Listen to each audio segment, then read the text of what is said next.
Young professionals are abandoning London and the rental crisis.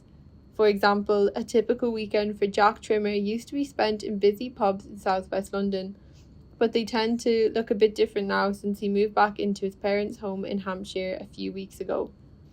Jack told us that the biggest shame is local young families and low-income workers that have much less of a choice about where they can live and now also have to compete against young people for the cheapest rents. He emphasised that without rent controls, everyone is losing except landlords and estate agents. He told City AM that life is a lot quieter around where he lives, so expects his personal life to be disrupted. The 26-year-old scientist had spent the majority of his early 20s in London, but at the start of this year, his landlord told him that he and his 3 other flatmates would have to leave because they wanted to renovate and sell the house.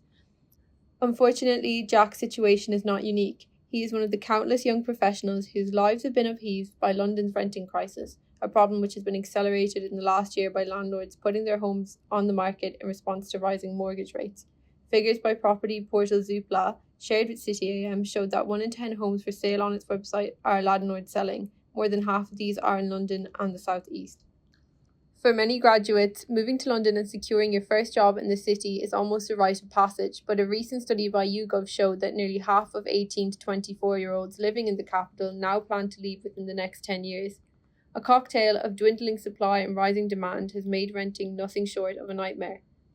In October, there were over 76,898 people registered on house hunting app Spareroom looking for a single room to rent in London, but only 16,803 properties were advertised.